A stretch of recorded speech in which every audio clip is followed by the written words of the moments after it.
Welcome, curious minds, to the deep dive, where we really try to get into the weeds on fascinating topics. We sure do. And today, we're plunging headfirst into something truly, well, singular doesn't quite cut it. No, it really doesn't. Let me just set the stage with a quote. This is from the book we're diving into, and it's designed to immediately recalibrate your whole understanding of cooking. Ready? Hit me. The ubiquitous and profoundly specious teleological assumption of cookery as a nebulous, inchoate, imaginative enterprise, vassalized by the solipsistic and emotionally compromised whims of the hominid cerebral cortex, is an abject epistemological heresy. Wow. Okay. And breathe? Right. Exactly. That's just one sentence. But what a sentence. It really sets the tone for everything we're about to dig into. It absolutely does. That, everyone, is just a tiny taste, a mere amuse-bouche, you might say, from Victoria Blythe Harrington's new book, The Culinary Axiom. So yeah, we're embarking on a deep dive into this really unique and, let's be honest, pretty mind-bending work. Absolutely. Our mission today is basically to unpack this foundational text. Right. We're going to try and dissect its, well, radical claims, grapple with the incredibly dense language, and figure out what it actually means for how we think about, food. Preparing it, eating it. Yeah, the whole thing. And we'll be quoting a lot, directly from the book and also from some pretty diverse reviews. We have to really, to give you a feel for its distinctive style, its surprising depth, and yeah, sometimes it's just outright absurdity. You might have heard that opening quote and thought, okay, that sounds completely impenetrable. And you wouldn't be wrong. It's a lot. It is. But stick with us. We're going to navigate this together, pull out the most important kind of nuggets of insight. And who knows, maybe we'll even find some unexpected truths or, at least some really profound questions along the way. Yeah, this isn't about, helping you cook dinner better tonight. Definitely not. It's about rethinking what cooking even is. So let's get into it. Let's unpack this. Unveiling Victoria Blythe Harrington and the Culinary Axiom. Okay, so who is Victoria Blythe Harrington, the author of this axiomatic work? Well, the sources say she's a Regius Professor Emeritus of Phenomenological Epistemology at the Royal Collegium of Esoteric Studies, no less. And get this bit.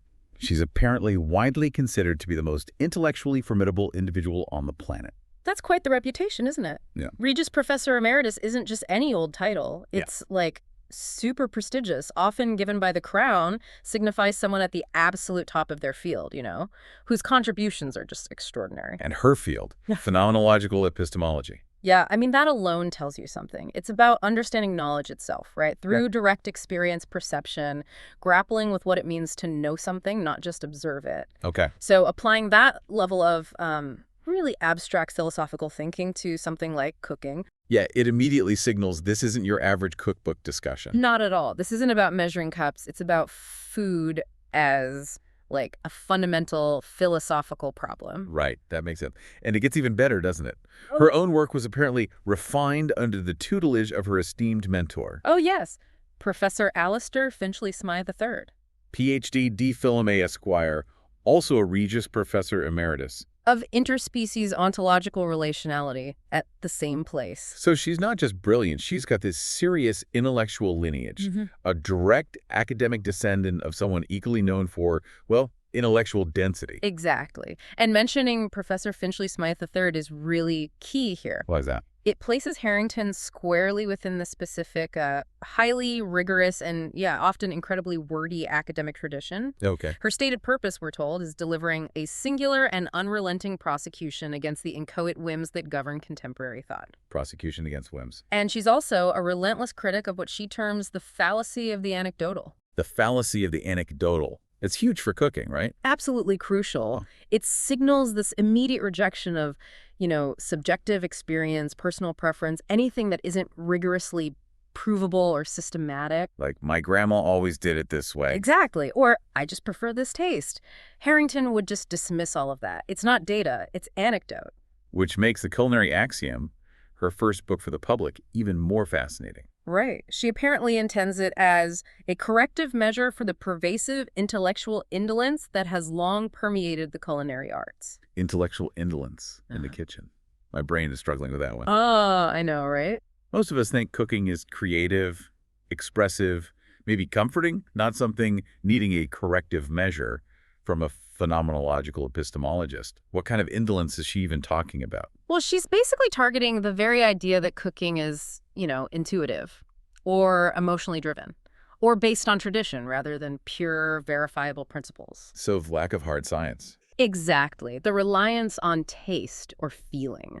She sees that as intellectual laziness, something that's held back human progress when it comes to sustenance. Wow, that's a radical reframing. To say the least. It suggests our whole approach to food has been fundamentally misguided for, millennia.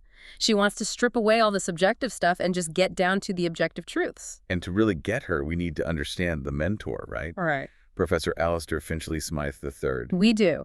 His field, interspecies ontological relationality. Sounds like sci-fi. Like deeply philosophical sci-fi. It does. But the sources say his work is not merely a collection of wordy nonsense, which is reassuring, I guess. But rather an encyclopedic, detailed, and undeniably wordy exploration of the intricate, often preposterous connections between various phenomena. Okay. Undeniably wordy and preposterous connections. Got it. And his method, apparently, meticulously draws upon history, science, philosophy, and various other disciplines. So he's a deep diver, too. Oh, yeah. Apparently, he's been a topic on past deep dives on this very show, which is just hilarious. That is pretty funny. The Royal Collegium, where they both work, sounds like a real hotbed for this kind of intense, almost esoteric thinking. Seems like it. An environment where pursuing knowledge, no matter how abstract or seemingly impractical, is the main thing. So for you listening, understanding this mentor-student link is really important. Knowing the intellectual world that shaped Harrington helps us brace for the unique, dense, and maybe baffling journey she takes us on in this book. Right. This isn't a simple cookbook. It's a philosophical treatise on food and existence, seen through this lens of, pure, uncompromising intellect. His work sets a precedent, right? Exploring preposterous connections with undeniable wordiness. Which is exactly what we get in the Culinary Axiom. It's like prepping for a meal, where the ingredients are from another dimension and the chef only speaks quantum physics. You just need to be ready for it. 2. The Axioms of Culinary Heresy, Harrington's core philosophy. Absolutely. And speaking of quantum physics, maybe not quite, but close. Let's get into the core philosophy of the Culinary Axiom. Yeah, she does not pull her punches. Yeah. That first axiom just obliterates our normal understanding of cooking. Let's hear that quote again, because it's worth repeating. Brace yourselves. The ubiquitous and profoundly specious teleological assumption of cookery as a nebulous, inchoate, imaginative enterprise, vassalized by the solipsistic and emotionally compromised whims of the hominid cerebral cortex, is an abject epistemological heresy.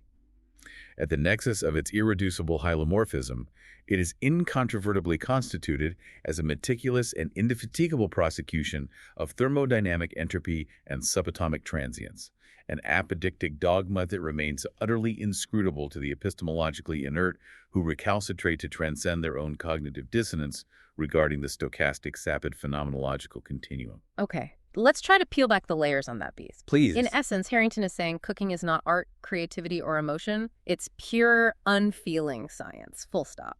And our usual human way of thinking about it. Fundamentally flawed, intellectually bankrupt. That's her view.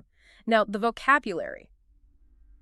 Ubiquitous and profoundly specious teleological assumption. Meaning the common belief that cooking has a purpose related to creativity or art. Right. Is specious looks good, but isn't really valid. It's nebulous and inchoate, vague, undeveloped, and it's vassalized by the solipsistic and emotionally compromised whims of our brains. Enslaved by our self-centered, emotional, unreliable human desire. Pretty much. So all those chefs talking about cooking with love. Just our brains being solipsistic and emotionally compromised, apparently. And she calls this view an abject epistemological heresy. Exactly. A heresy against knowledge itself. Fundamentally wrong thinking. She asserts that at the nexus of its irreducible hylomorphism, which is a fancy philosophy term for the union of matter and form. Like a statue being both marble and the sculpted form. Kind of like that, yeah. She sees cooking as this objective reality. It is incontrovertibly constituted as a meticulous and indefatigable prosecution of thermodynamic entropy and subatomic transience. That's the core, isn't it? Cooking isn't art, it's science. Managing energy transfer, transforming matter at the subatomic level. Precisely. Forget sautéing onions, we're prosecuting entropy. My mind is officially blown. And she calls this an apodictic dogma, Meaning an undeniably true, self-evident principle. It just is. And if you don't get it, Then you're one of the epistemologically inert who recalcitrate to transcend their own cognitive dissonance regarding the stochastic, sapid phenomenological continuum. which translates to, Intellectually lazy people, stubbornly resisting progress because they can't handle the scientific truth about taste and perception. wow. Okay, so for you listening, what does this actually mean? If cooking is pure science, no creativity, no emotion, where does pleasure fit in?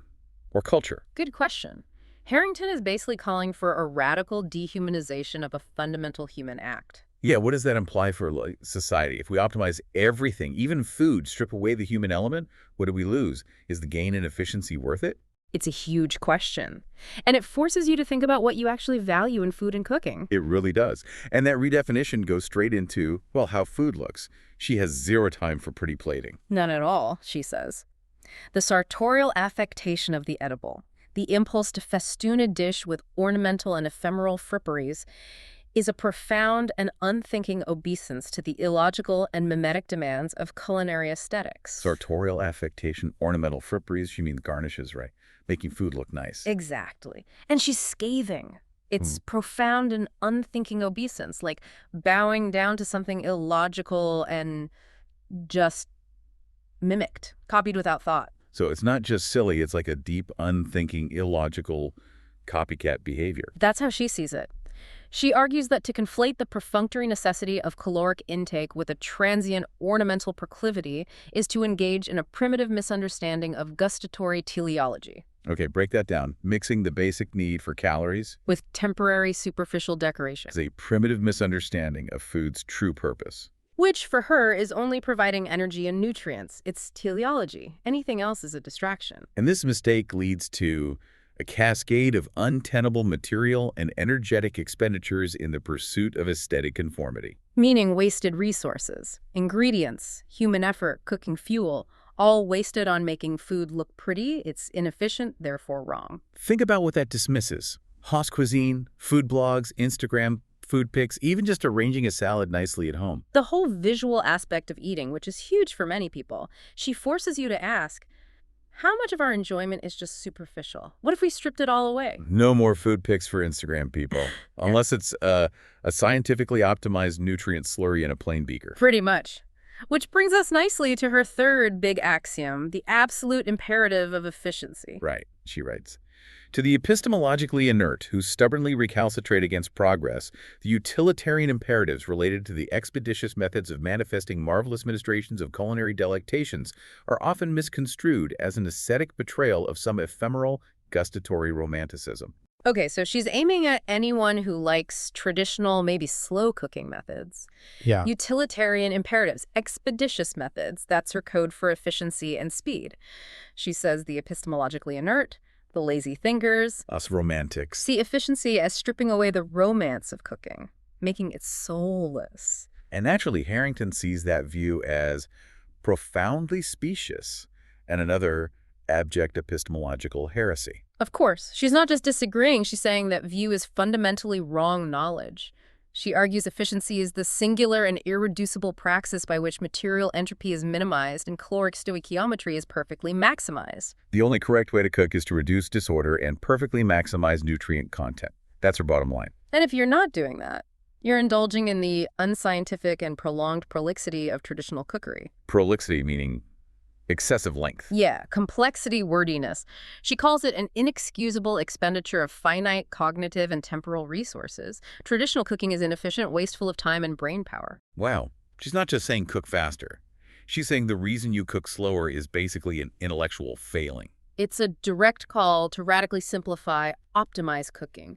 Pure nutritional and energetic efficiency above all else. My first reaction is just, where's the joy? The slow-cooked Sunday roast, the cultural significance of shared meals. For Harrington, those are just sentimentalized performances. It's almost funny in its sheer starkness. Her dismissal of what most people actually love about food is just fearless. It is. It's a jargon-filled takedown of common practices. She's trying to impose this rigid scientific philosophical grid onto something that's always been about culture, tradition, pleasure. Think about all the world's cuisines. Indian curries simmering for hours, Japanese kaiseki. All inexcusable expenditures by her logic. Too complex, too focused on aesthetics or social stuff. It's extreme, but it does make you question that balance between utility and human experience, doesn't it? Even beyond food. Are we optimizing other things like education and losing something valuable in the process? 3. The culinary axiom in practice. A recipe dissected. Okay, so we've got the theory down. Pretty intense. Understatement. Now, are you ready to see what this looks like in practice? Because the culinary axiom doesn't just talk the talk. It gives us well, she calls it a blueprint. Not a recipe, a blueprint. Exactly. It's called the unilateral synthesis of a proto-gastronomic monolith. Oh boy. I'm already bracing myself for something unusual. And she gives this strong disclaimer right up front, doesn't she? Making it crystal clear this isn't your grandma's recipe card. Not even close. She says, the pervasive and sentimentalized notion of cookery as a fluid, adaptable praxis, one that tolerates the inchoate approximations of the amateur, is anathema to the singular and irrefutable principles of the culinary axiom. Anathema. So winging it is basically forbidden. Totally. Then she warns, what follows is not a mere recipe, but a definitive and uncompromising blueprint for the thermomolecular harmonization of disparate high-potency agents. High-potency agents, not ingredients. Nope. And to deviate from this semantic is to invite an inevitable cascade of entropic degradation, resulting in a palatable but ultimately mediocre outcome that, to the enlightened mind, is an abject failure. So no substitutions, no pinch of this. It's precise, uncompromising science. And if you mess up, it's not just off, it's an abject failure if you're enlightened. The pressure. My mind is definitely not enlightened enough for that. Okay, let's look at the material components. For 2 people, prepare yourself, listener. This is where it gets fun. We begin with cytoplasm of Sphenicidae ovum, which is one singular, perfectly intact penguin egg yolk. A penguin egg yolk, intact. Okay, right off the bat, this is not something you find at Safeway. Not likely. It immediately signals this insane level of sourcing difficulty, completely detached from everyday cooking. Totally. What's next? Nostop filamentum. Correct. That's 18 grams of dehydrated Nostoc commune cyanobacteria. Cyanobacteria. Like pond scum. Sort of, yeah. Found in colonies, freshwater, damp soil, not exactly a pantry staple, needs specific handling, precise weighing. Okay, keep going. Hepaticus lophius paste, 56 grams of processed monkfish liver puree. Monkfish liver. Okay, maybe findable at a specialty place. But processed puree sounds very clinical. It does. Again, emphasizes control over the raw materials. Yeah. Then, pinnatifida fruit. Pinnatifida fruit. 148 grams of fully ripe and pre-oxidized kangaroo apple fruit, seeded and cubed. Kangaroo apple from Australia. And pre-oxidized. So it needs to be in a specific chemical state already. Seems so. Not just ripe, then salt, but not just any salt. A precise and judicious dusting of potassium chloride salt. Very specific chemical compound, suggesting a function beyond just flavor. Right, and the grand finale. Cope pod mass. 4 grams of fermented zooplankton paste. Fermented zooplankton paste. Cope pods are tiny crustaceans. Right. Fermented. The practicality of sourcing this stuff is basically zero for anyone normal. Completely. The selection implies she's looking for specific chemical or energetic properties, totally ignoring taste or availability in the usual sense. It's not ingredients, it's high-potency agents. Exactly. Chosen for material properties, not palatability. It suggests a future where food isn't grown, it's like synthesized. It really does. Sounds less like shopping and more like raiding a biolab's supply closet.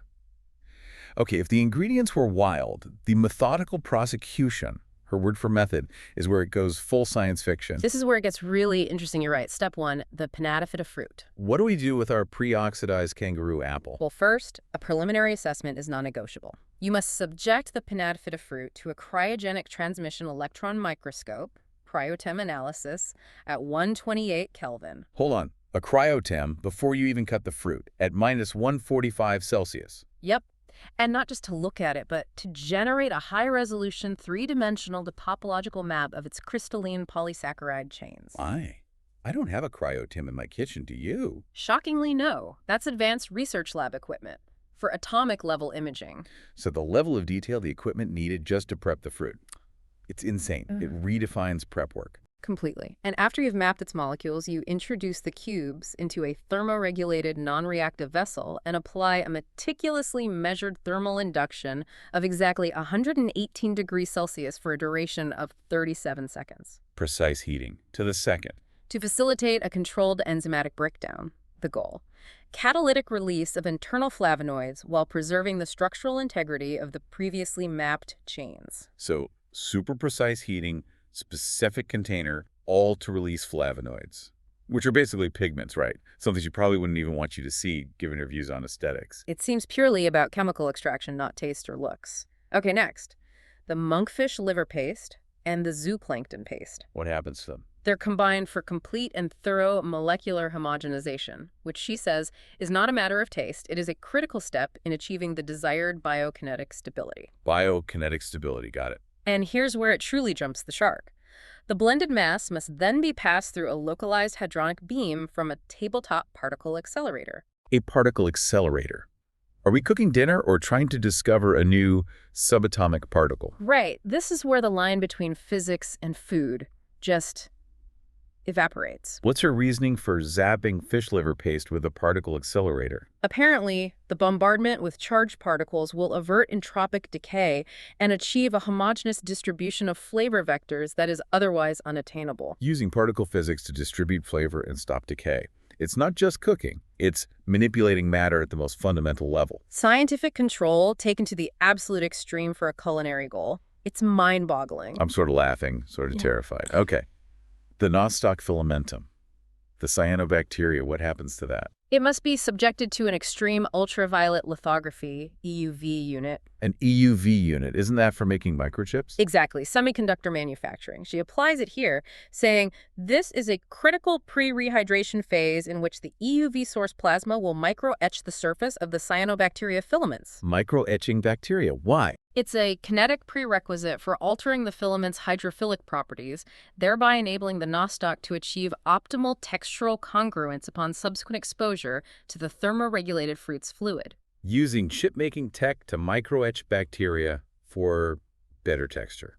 It's beyond absurd for cooking, but it shows her absolute commitment to controlling every tiny physical detail. Just when you think it cannot possibly get weirder, what's next? Subsequent to the rehydration phase, the entire mass must undergo a precisely modulated non-thermal atmospheric plasma exposure. Cold plasma. Yep.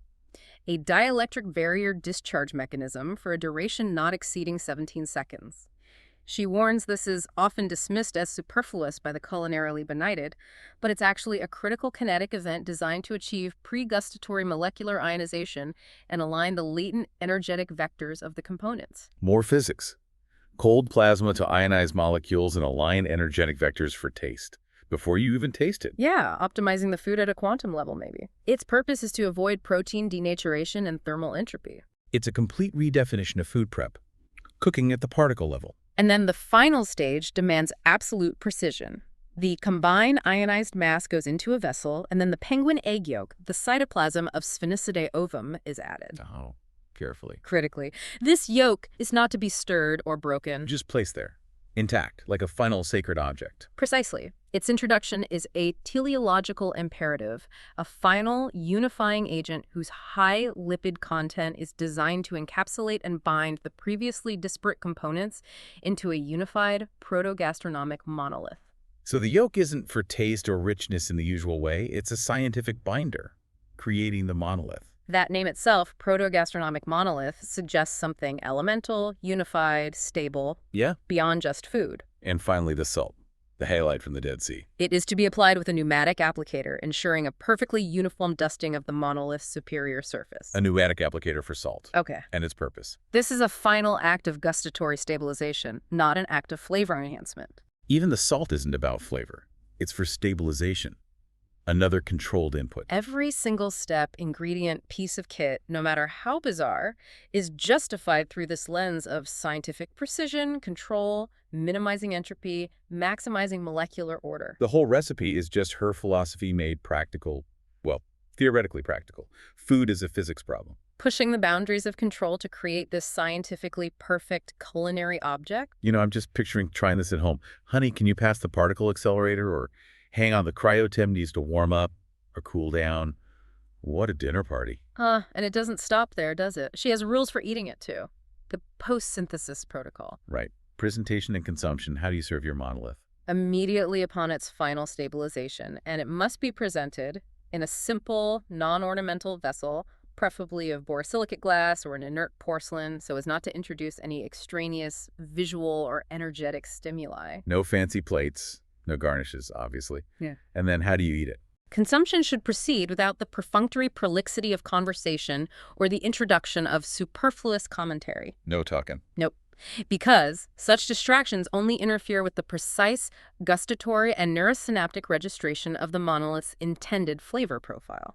Eating becomes this sterile scientific experiment. Silence.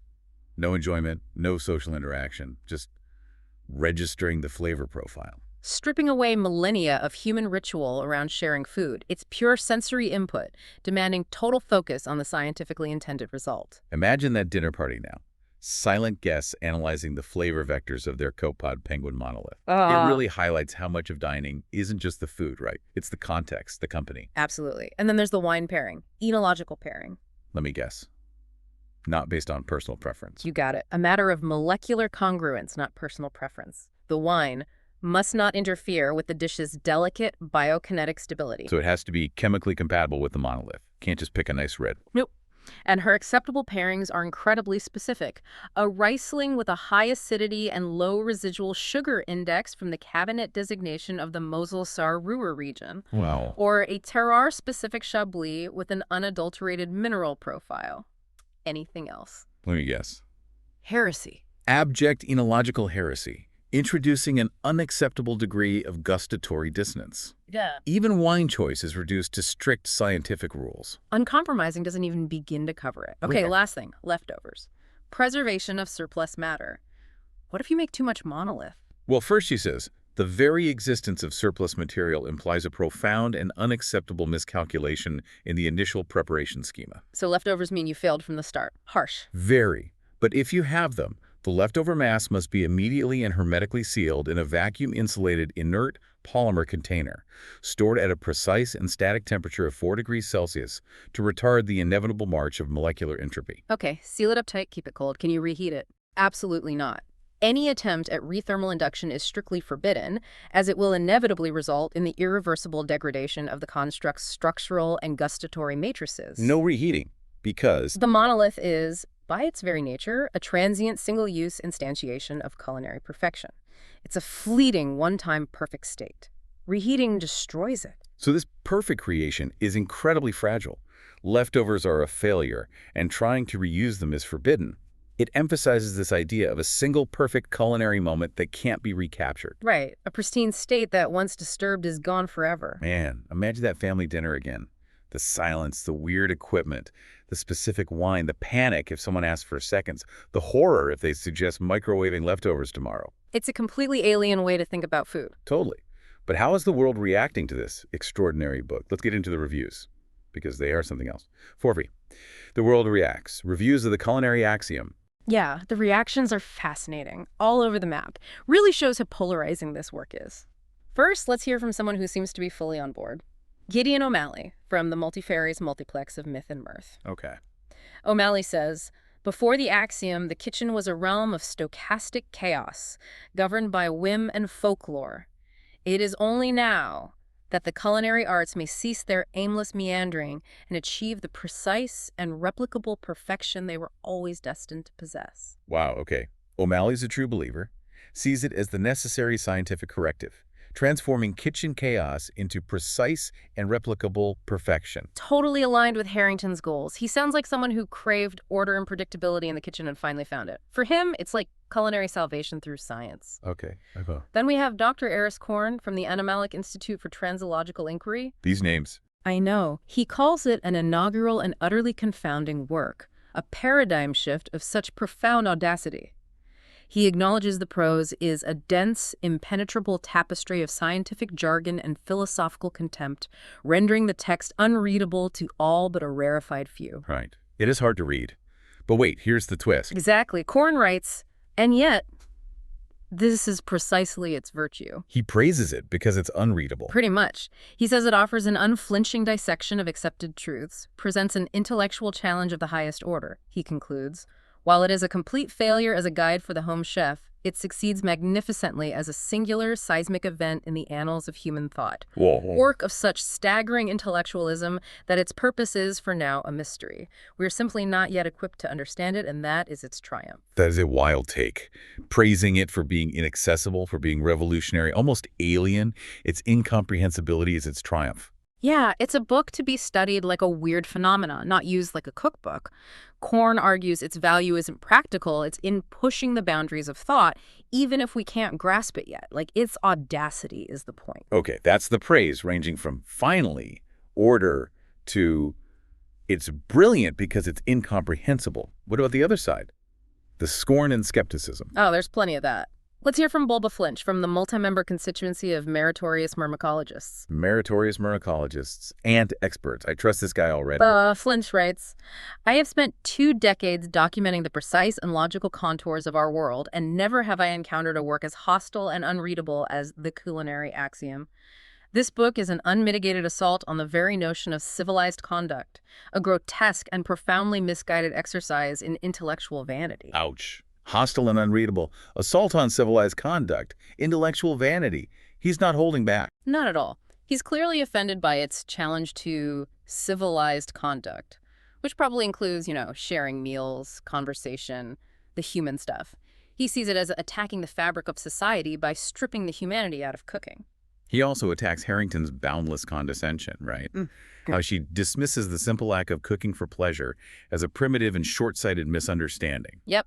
And he calls her so-called recipes an agglomerate of pugnacious curios. Pugnacious curios. That's brilliant. Aggressively strange things. Isn't it? Flinch sums it up.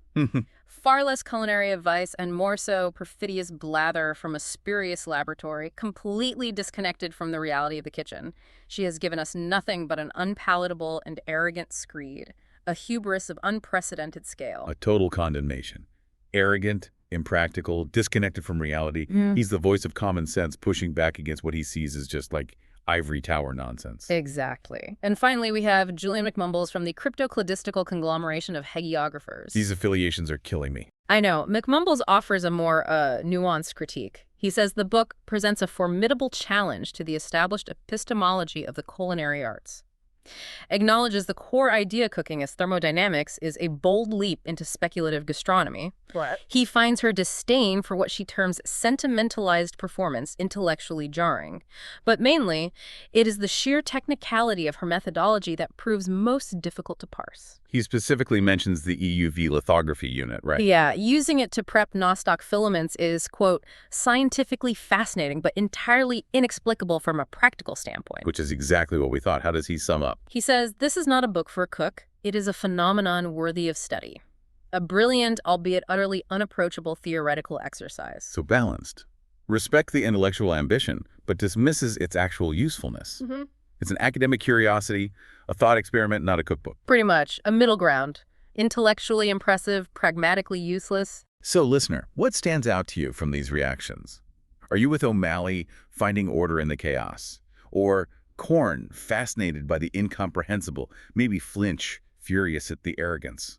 Or McMumbles, seeing a brilliant but useless exercise? These reviews really show the extreme reactions the Axiom provokes, and maybe they reflect your own feelings about food, science, and what it means to be human. Is this the future, or just a really weird intellectual dead end? V, the mentor's unreserved endorsement. And just when you think you've heard it all, we get the final word, the ultimate seal of approval from the man himself, Professor Alistair Finchley Smythe III, her mentor. Yep. And his endorsement basically reinforces everything we've suspected about the book's intellectual underpinnings. How does he start? By addressing the critics, naturally. Of course. He says, there are those whose cognitive frameworks are tragically constrained by a mundane and linear existence, who perceive the intricate, undoubtedly verbose and paraphrastic nature of my own exhaustive inquiries, and indeed those of my most formidable student, as nothing more than cerebral sophistry. Wow, so if you criticize them, your brain is just too mundane and linear. And you see their work as just cerebral sophistry. clever but ultimately meaningless arguments, he continues. Such individuals are, in their pitiable, epistemologically inert state, grievously mistaken. Epistemologically inert. Yeah, sounds familiar. His language is just like hers. If you're a critic, you're intellectually lazy and just plain wrong? Exactly. It reinforces that idea of a kind of closed, self-validating intellectual loop. If you don't get it, you're just not smart enough. So how does he praise Harrington? With gusto. He claims she has, with a terrifying and elegant precision that speaks volumes of my own mentorship, successfully applied the tenets of our shared ontological relationality to the most fundamental of human practices. So the book is a direct application of their shared unique philosophy. Ontological relationality, how things exist in relation to each other, applied to cooking. Right. He says she has, with an unwavering prosecutorial zeal, illuminated the preposterous yet undeniable connections between the thermodynamic entropy of a monosaccharide and the existential solipsism of the human palate. That bridge again, between the science of sugar and the human experience of taste, proving even our subjective taste can be reduced to science. And he compares it to, get this, the pioneering work of Professor Balthazar's A Treatise on the Cartesian Dualism of the Common Housefly. A treatise on the mind-body problem of a housefly. Okay, that tells you everything about the intellectual world they live in. Doesn't it just? And Fischley Smythe III concludes with this astonishing declaration: this volume is the ultimate and most necessary evolution of the Culinary Compendium, a foundational text that transcends the trivial and verbose nature of traditional recipe books. It's not just a cookbook, it's an evolution. It's an encyclopedic philosophical exploration of the profound truths that underlie a practice long vassalized by emotion and tradition. He's unreservedly proud and commends its unwavering prosecution of intellectual rigor. And the final line. The Culinary Axiom is not just a book. It is a corrective measure for the very fabric of our being. Wow. Not just a corrective for cooking, but for being. That's the claim. It positions the book as this essential, existential text, according to mentor and student anyway. It definitely solidifies the idea that this book isn't meant for your kitchen counter. It's meant as a re-education of human understanding, starting with food. And getting that stamp of approval from such an esteemed, if equally bizarre figure, definitely gives it a certain academic weight, even if the rest of us are just left utterly bewildered. Outro. So what a ride that was, diving deep into Victoria Blythe Harrington's The Culinary Axiom. Quite the journey. We've wrestled with the language, the really radical scientific claims, the completely absurd practical steps. And those wild reviews. It's a book that just forces you to rethink what cooking even means. Strips away tradition, emotion, aesthetics, boils it down to what Harrington claims is its true scientific core. Right. Demands we see food not as art or culture, but as a prosecution of thermodynamic entropy and subatomic transience. Cooking is precise, cold science. Efficiency above all. Human whims, just epistemological heresy. It really challenges you to think about control, perfection, and where human subjectivity fits in our increasingly optimized world. So what does this all mean for you listening right now? You probably enjoy cooking, eating, maybe even, talking to people while you eat. Is the Culinary Axiom some kind of visionary blueprint for the future of food, maybe anticipating a time when this scientific precision is actually needed? Or is it just an intellectual experiment so far out there? It's basically parody. And maybe here's a final thought to chew on. If food is just the prosecution of thermodynamic entropy, what do we really lose when we strip away the solipsistic and emotionally compromised whims that have defined cooking for so long? And conversely, is there anything actually gained in this relentless pursuit of scientific purity? Does true perfection lie in that kind of exactitude, or does it lie somewhere in the beautiful, messy, often illogical imperfections of human experience that make our lives and our meals feel rich? Something to ponder. Keep those questions simmering, and join us next time for another deep dive.